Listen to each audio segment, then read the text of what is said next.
No rent, no stay, my son announced at my birthday dinner, humiliating me in front of our entire family. Tears burned in my eyes as I packed my bags.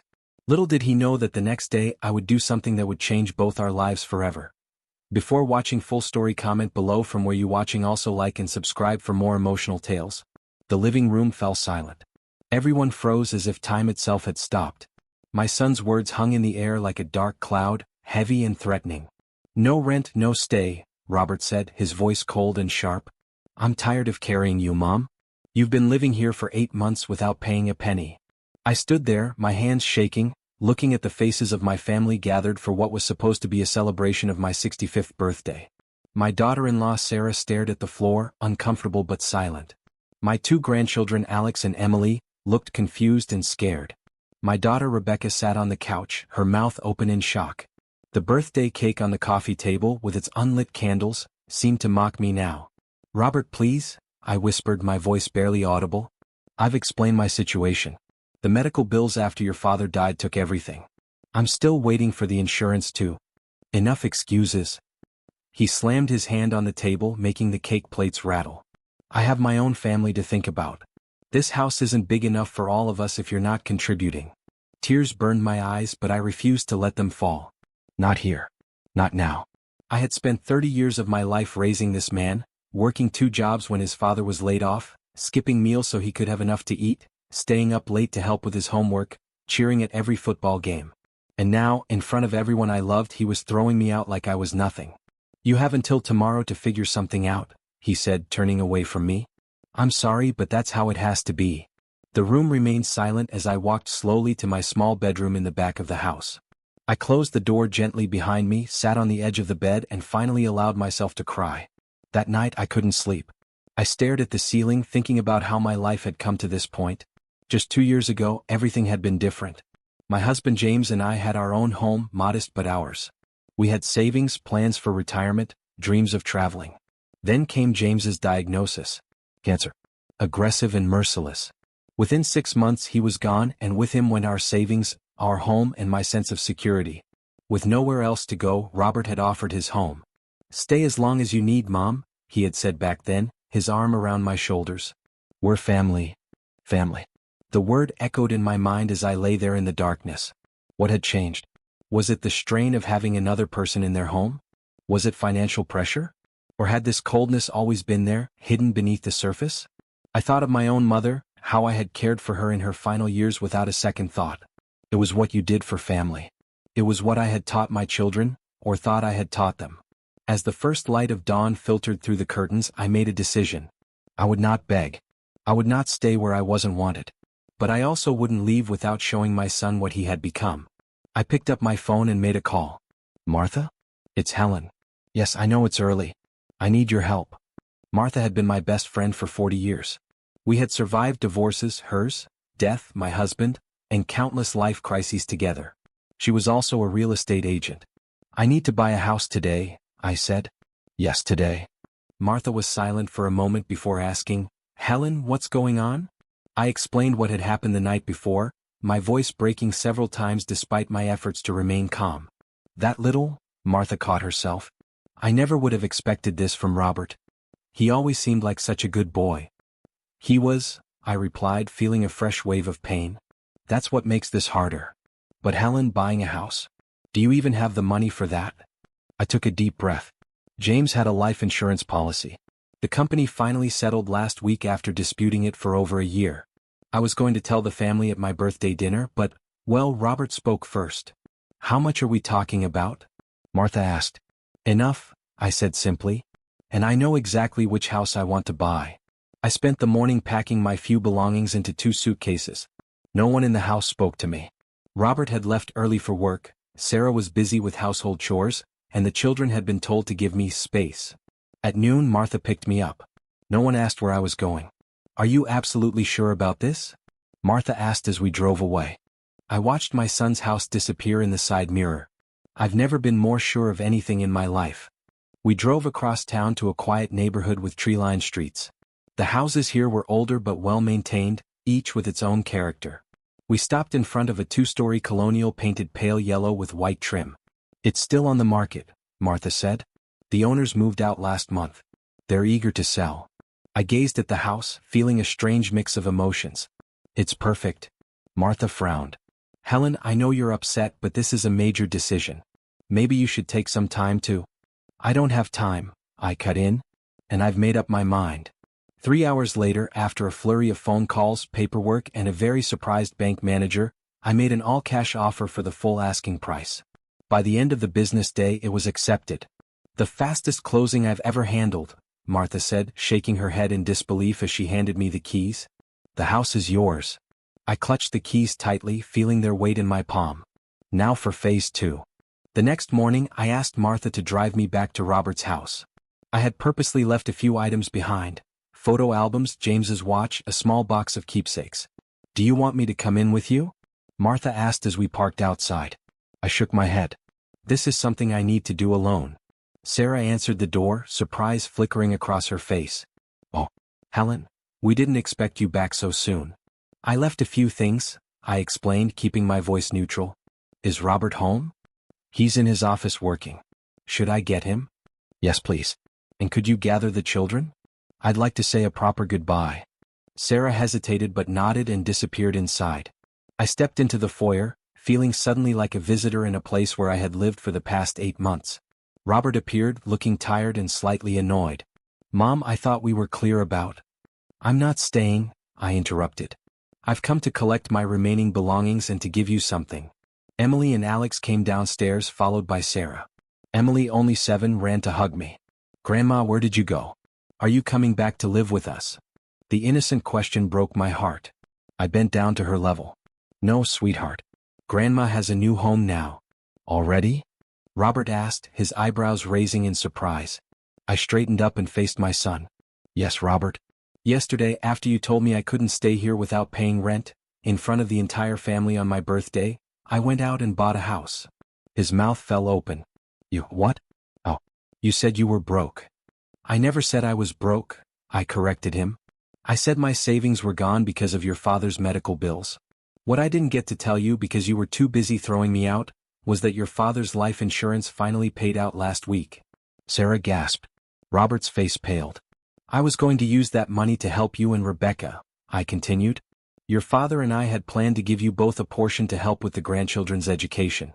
But plans change. I reached into my purse and pulled out an envelope. This is for you. Robert took it automatically, still looking stunned. He opened it and pulled out a piece of paper, the deed to a house. I don't understand, he said, staring at the document. It's the deed to this house, I explained. Your house. The confusion on his face deepened. I know it's my house. I have a mortgage. Not anymore, I cut in. As of yesterday, I own this house. I paid off your mortgage in full. Silence. Complete, absolute silence. You, what? Robert finally managed. The bank will send you confirmation, but this house is now fully paid for. No more mortgage payments. Sarah's hand flew to her mouth. Robert looked like he might fall over. But, why? He asked, his voice barely above a whisper.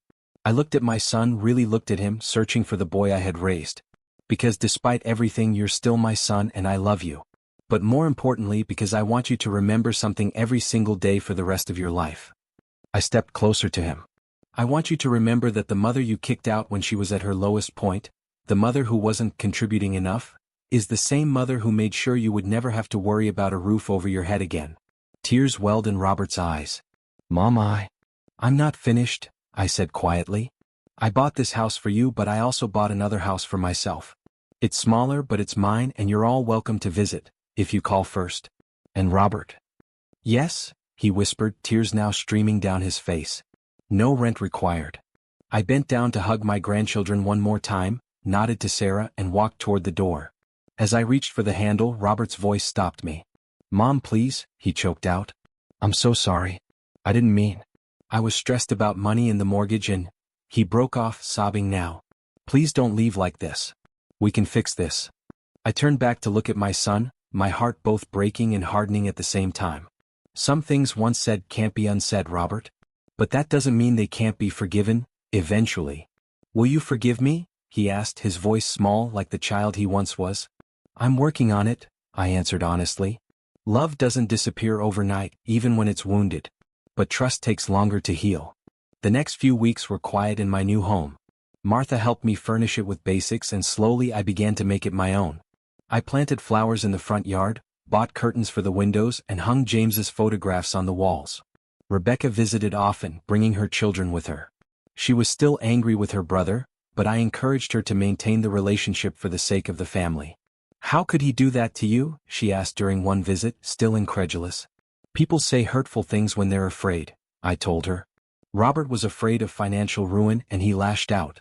It doesn't excuse it, but it helps explain it. Still, after everything you and Dad did for us." I patted her hand. "That's the thing about being a parent, Becca. You don't do things for your children because you expect repayment. You do them because you love them unconditionally." Robert called several times, but I wasn't ready to talk. I asked him to give me space, and surprisingly he respected that request. He sent cards, flowers, even a handwritten letter apologizing for his behavior. Then one evening about a month after I'd moved out, there was a knock at my door.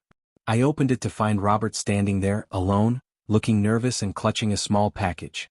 "Mom," he said, his voice tentative. "Can we talk?" I hesitated but stepped aside to let him in. We sat in my small living room, an uncomfortable silence between us. "Your house looks nice," he said finally. "Feels like you already." "Thank you," I replied. "It's small but it's enough for me." Another silence. "Mom, I don't even know where to begin," he said, staring at his hands. "What I did, what I said to you, it's unforgivable. And yet here you are seeking forgiveness," I observed. He looked up at me, his eyes red-rimmed. "I don't deserve it. I know that. But I need you to know how sorry I am. I was stressed about money, about the future, about everything, but that's no excuse for how I treated you." "No," I agreed. "It's not. After you left, I couldn't eat, couldn't sleep," he continued. "I kept hearing my words over and over, seeing your face when I said them." He paused, struggling with emotion. "And then finding out what you did, paying off our house." He shook his head. "I've never felt so small, so ashamed." I remained silent, letting him speak. "Sarah and I have talked a lot since then. About priorities, about family, about the example we're setting for our kids." He pushed the small package across the coffee table toward me. "This is for you. It's not a bribe or an attempt to buy your forgiveness. It's just something I should have given you a long time ago." Curious, I opened the package. Inside was a leather-bound journal.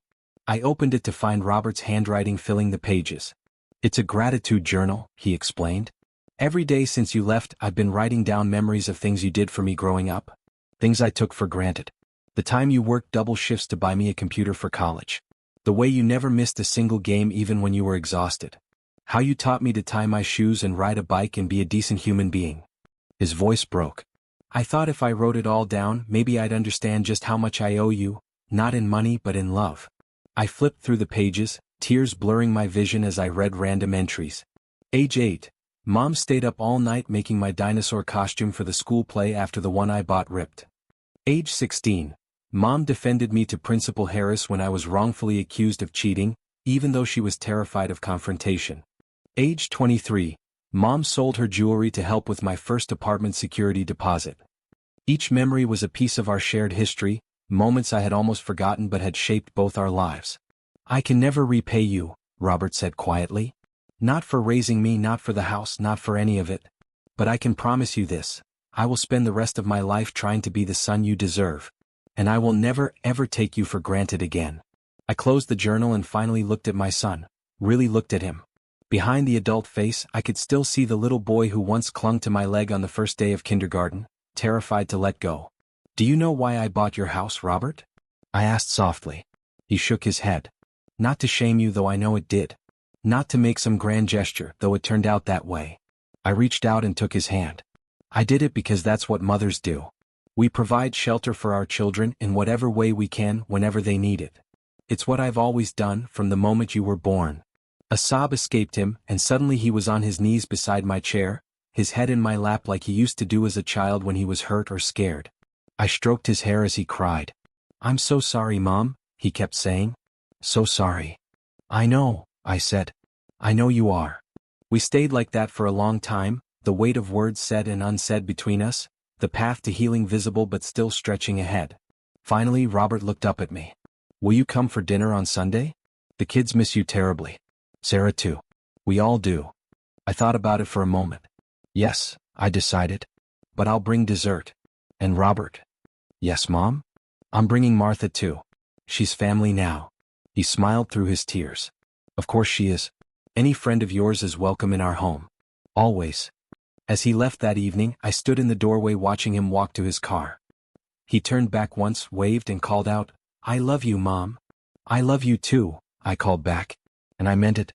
Inside, I sat down with the journal and began to read every entry, every memory, every acknowledgement of a lifetime of love. It wasn't perfect repair. Trust takes time to rebuild, but it was a beginning. And sometimes beginnings are enough.